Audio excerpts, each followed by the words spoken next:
Salve, salve moçada, tudo bem com vocês? Romantismo no ar. Já fiz e já gravei as aulas sobre a poesia romântica, agora a gente vai trocar de gênero e falaremos a partir desta aula da prosa romântica, ok? Século XIX no Brasil, já falei em outras aulas sobre as mudanças que aconteceram no Rio de Janeiro, sobre as alterações que o Rio de Janeiro sofre culturalmente com a chegada da família real no Brasil, fugindo das invasões napoleônicas, e a partir disso o Rio começa a ter uma vida cultural muito mais interessante do que a gente tinha. Então, o século XIX agita o negócio por aqui. É no século XIX que a gente começa a ter, né, escritores interessantes para estudar. Claro que antes do Barroco a gente tem o Gregório de Matos, a gente tem o Padre Antônio Vieira, mas Brazuca mesmo aqui a gente começa no XIX a ficar esperto e a entender como é que se processa a literatura, a construção da literatura brasileira.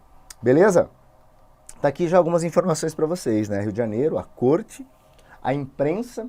Já falei para vocês em outros vídeos que é muito importante o nascimento do jornal, do jornalismo brasileiro, com a Gazeta, no Rio de Janeiro do começo do século XIX, porque por ali a gente vai ver a disseminação da literatura. Fenômeno também, né, que a gente observa na Europa, e que o romantismo, né, a burguesia, vai consumir literatura a partir dos folhetins. Lembra que eu falei? Isso aqui é importantíssimo, moçada. É um dado cultural que você não pode desprezar nunca, nem aqui, nem nas aulas de história. Por quê? Porque a prosa, os livros que você vai na livraria hoje e compra, eles não eram assim feitos, ou não eram assim distribuídos primeiramente no século XIX. No século XIX você tem um jornal, você vai lá, bota o primeiro capítulo da história, o sujeito lê, gosta, compra o jornal de volta na outra semana e lê o segundo capítulo e assim vai. Depois é que você pega todos esses capítulos e faz o livro. Muita gente escreveu assim, Machado escreveu assim, apesar de não ser romântico, ser já um autor realista, mas o Machado também tem um pezinho no romantismo. Todos esses escritores vão distribuir, vão jogar aos olhos dos leitores a sua literatura através desse tipo de publicação. Então vejam a importância da imprensa, né? Vejam a importância também do jornal que a gente vai, como isso vai ganhar notoriedade, né? Jornal que hoje, né, dá para fazer esse pensamento. Se você precisar de uma referência interessante para falar dos jornais, dos meios de comunicação, você pode usar o folhetim. Né? Veja assim, o folhetim no século XIX era um dos meios principais. O jornal era um meio muito, muito, muito importante, o jornal impresso, tá? Para as pessoas lerem, se informarem, tal, tal, tal. E é o que a gente vê já no século XXI, é o fim desse ciclo. Né? Jornais muito, muito, muito importantes, com grande nome, hoje só tem a sua versão digital. Né? Muito interessante você pensar nisso, como está acabando o jornal, esse de enrolar peixe, esse jornal físico. A ideia de jornalismo, claro, mudou muito também, mas ainda ela continua viva. Né? E tem a sua importância, né, em qualquer país decente, qualquer democracia. Agora, o meio físico com que o jornal era distribuído, esse já está, né, quase terminando. Tá? Então, se você precisar de uma referência para falar isso na sua redação do Enem, use esse exemplo que eu estou te dando. O folhetim, a literatura, o jornal sempre teve um espaço dentro da casa dos burgueses e agora ele parte para uma outra realidade, inclusive não mais física, mas sim digital. Está na nuvem, certo? Olha que legal esses pensamentos. Isso que é legal da literatura. Você vai estudando isso e vai puxando fios e fazendo conexões que antes você nem imaginava. Certo? Tá aqui, folhetim. E o primeiro folhetim, a primeira história romântica, a primeira prosa romântica que a gente viu surgir é um livro do Joaquim Manuel de Macedo chamado A Moreninha.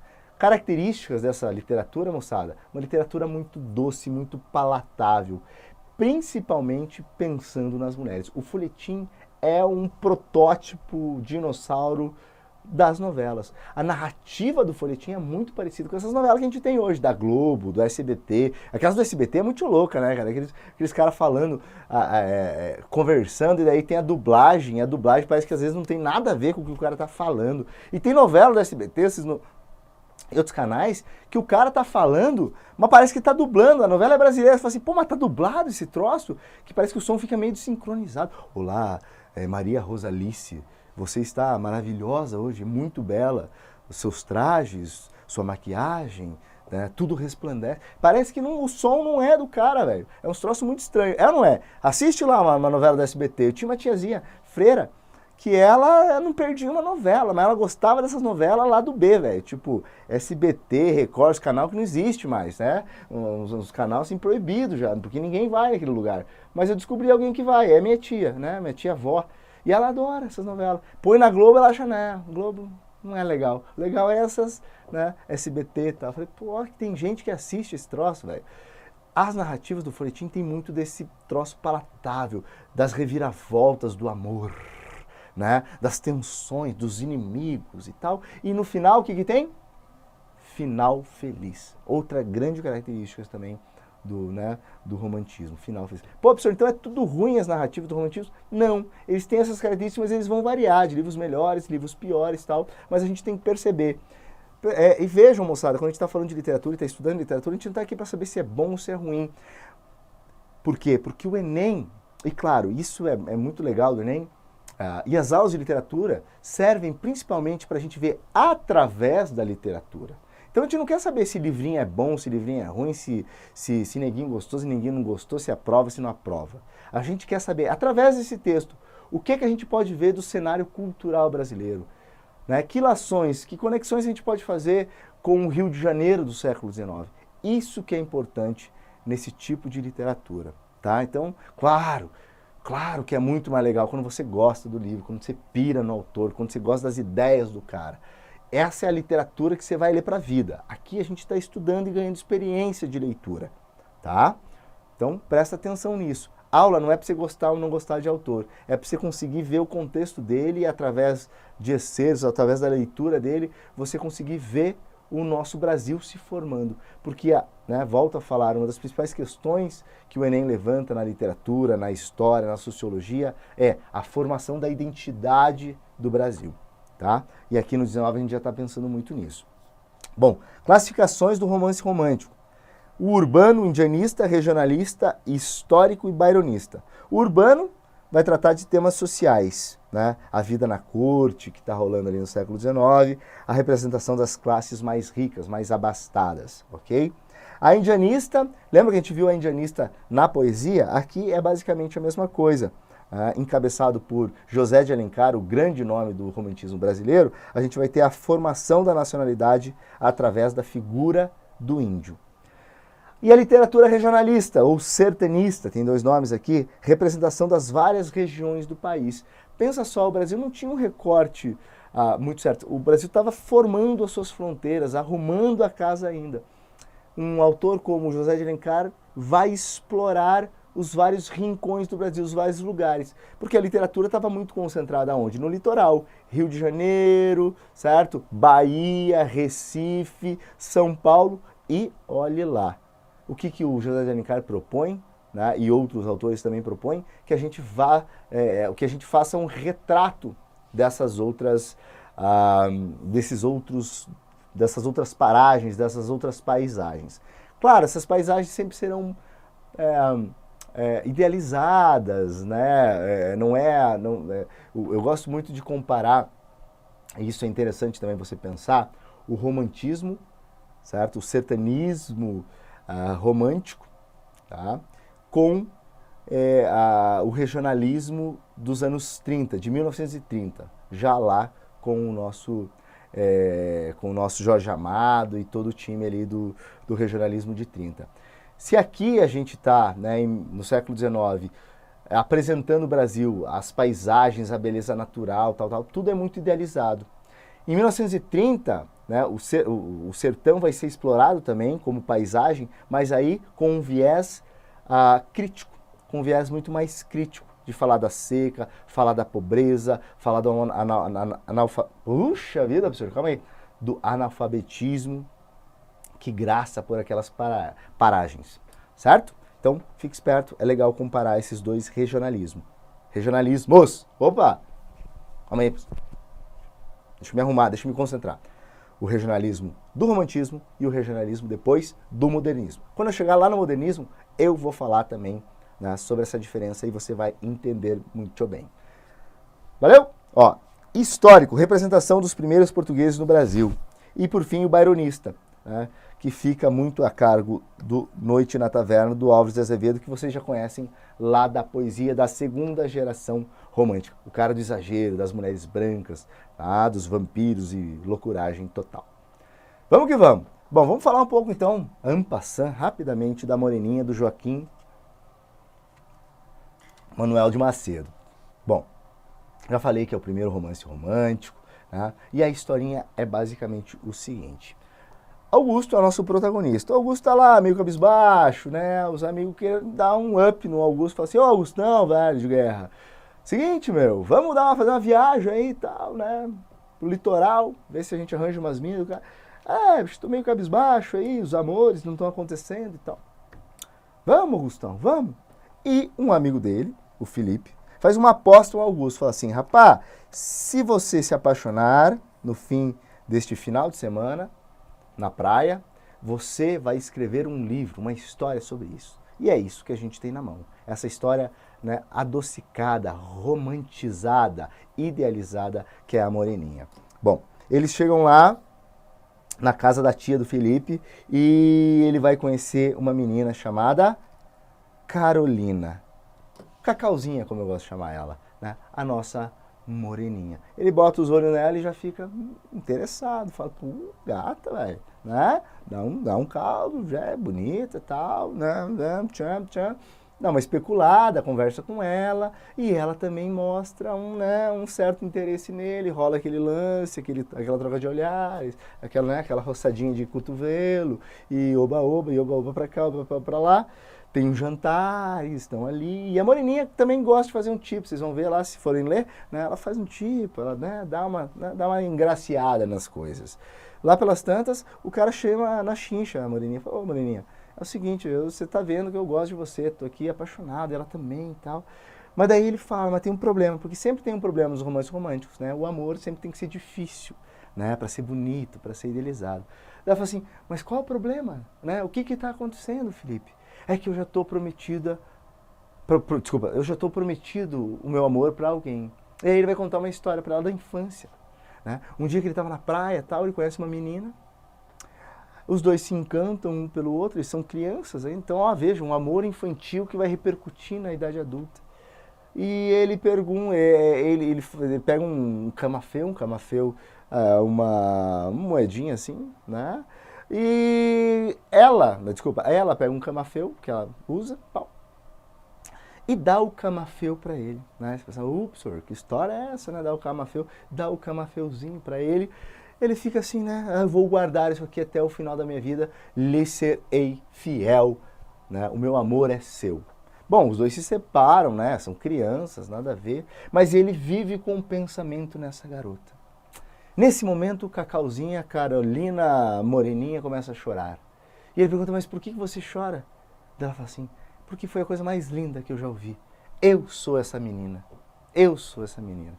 Então, vejam, sabe? Qual é a chance disso acontecer na vida real? Zero, né? Me irrita muito esse tipo de romance, eu não gosto, né? Mas está aqui para isso aí. Tem gente que adora. Né? Eles falam assim, professor, é porque esses livros é antigo, é chato. Não. Pega os romances românticos hoje, que você vai ler, velho, tem isso. Né? Apenas um dia, já vi falar do outro lá, como eu era sem você. Cara, tudo água com açúcar. Então não venha falar que as pessoas não gostam de romance romântico, porque elas gostam. A gente não chama mais de romance romântico, mas basicamente o espírito é igual. Comédia, vamos falar de filme, comédia romântica. Sempre tem esse lance do que o cara vai lá, né? Ó, vou fazer um plot aqui de um romance romântico. É assim, você tem alguns elementos. Tá? Tem um cara com uma mulher, os dois se apaixonam, aí a mulher começa a sofrer e some, e ele fala, cadê essa mulher? Eu amo ela, e ele encontra ela, e ela chora, fala assim, não, eu também te amo, é que você não me merece, porque eu tô sabendo o quê? O que tem que ter? Uma doença incurável. Eu tenho uma doença incurável. Meu Deus do céu, sério? Meu Deus do céu. Aí sofre. Daí o que acontece? O cara vai lá e compra um cachorro, um labrador, porque tá na moda, né? Compra um labrador, aí eles vivem, vamos viver os últimos dias da nossa família aqui, nem que seja assim. Aí se abraçam e tal, e ficam juntos e tal, e ela morre. Né? E aí ele olha o quê? Só tem o cachorro. Aí ele abraça o cachorro, né? E fica assim, é só nós dois agora, e não sei o quê, nananã. Basicamente é isso. É ou não é? Quantas histórias você já não viu assim? Hoje, né? Hollywood adora fazer isso. Isso, né, se desenvolveu e muito no século XIX no romantismo. Então não venha falar mal da minha moreninha aqui, não. Bom, moreninha dá o camafeu, o cara descobre que o camafeu era dela e eles vivem felizes para sempre. Mais água com açúcar do que isso, só água com açúcar mesmo, né? Massa? Agora eu vou falar de um romance que sai desse padrãozinho. E eu já boto eles um do lado do outro. Por quê? Porque esse livro aqui é um dos livros que eu mais gosto do século XIX, do período romântico. Memórias de um Sargento de Milícias. Tanto que falam que o Memórias de um Sargento de Milícias é quase, né, é um livro que começa a guiar a literatura brasileira para o realismo, que a gente vai estudar em outros vídeos, tá? Memórias de Sargento de Milícias é um livro do Manuel Antônio de Almeida. E é livro de maloqueiro, velho. Eu gosto de loucuragem, maloqueiragem. Esse livro tá cheio. Esse cara é uma figura. A gente fala, né, do Leonardinho, que é o protagonista desse livro, como o primeiro personagem malandro, o primeiro píncaro da história brasileira, certo? Senhor, o que é um píncaro?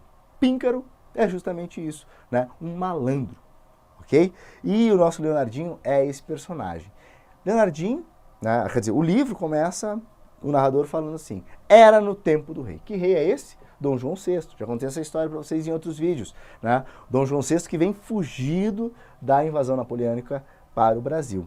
Então, se o livro é, né, cadê? O livro é de... O livro é posterior a 22, mas ele está falando sobre, né, ele é narrado nesse período aqui, 1808 1822, o segundo reinado de Dom João VI. Né? Por que eu não fiz assim, né? Sexto é assim, velho. Por que o cara bota sexto? Meu Deus, professor, que ridículo, tá? Narrador em terceira pessoa, esse livro gosta de aparecer no Enem. Fique esperto. Vamos lá, vamos estudar ele agora, tá? Então, o Leonardinho é nosso anti-herói, o pícaro desocupado, o malandro brasileiro. Ele vai ser importante, inclusive, o Mário de Andrade vai falar dele quando vai fazer o seu, né, o nosso famoso, porque eu adoro, esse livro é nosso, o nosso famoso Macunaíma, que a gente estuda em outros vídeos lá, eu vou falar. Mas o Mário de Andrade falou da importância deste personagem para a literatura brasileira, tá? É um romance, moçada, que é fora da curva aqui do romantismo, porque ele é imoral, ele é excêntrico, não tem essa coisa da Cacauzinho que vai dar camafeu e felizes para sempre. Não, é só sacanagem mesmo, né? É um livro de comédia, pra você dar muita risada, tá? Outra coisa interessante é que ele não fala das classes dominantes. Quando a gente está falando da Cacauzinha lá e do Augusto, eles são os caras ricos. Aqui não, a gente está falando do populacho, do povão. Então tem cenas onde tem a roda de samba, roda de capoeira, sujeira, pobreza, gente doida, tá tudo ali, né? Malandragem. Então, cenas não idealizadas, troca do sentimentalismo pelo humor, estilo direto para falar. Bom, historinha. Leonardinho, né, filho de uma pisadela e de um beliscão. Porque os pais, né, Maria da Hortaliça, essa era uma quitandeira lá de Portugal, e o pai, chamado Leonardo Pataco, o Leonardão, entram no navio e se conhecem no navio vindo para cá. Né? Você que já fez essas coisas chiques, assim, tipo, fazer um cruzeiro, né? É o cruzeiro de pobre esse aí. E o cara falou, pô, vou ficar uns bons dias aqui dentro desse troço, vou arranjar uma namorada. Ele olha, né, uma forma, e o livro fala isso mesmo, ele olha uma bundona lá, meio gostosa, tal, vai até lá e dá um pisão no pé da moça. Olha os tipos de, né, velho, Olha os tipos de abordagem masculina do século XIX. Espero que os meus alunos sejam bem mais gentis com as meninas. Vai ela dar um beliscão e ela retribui com uma... Né?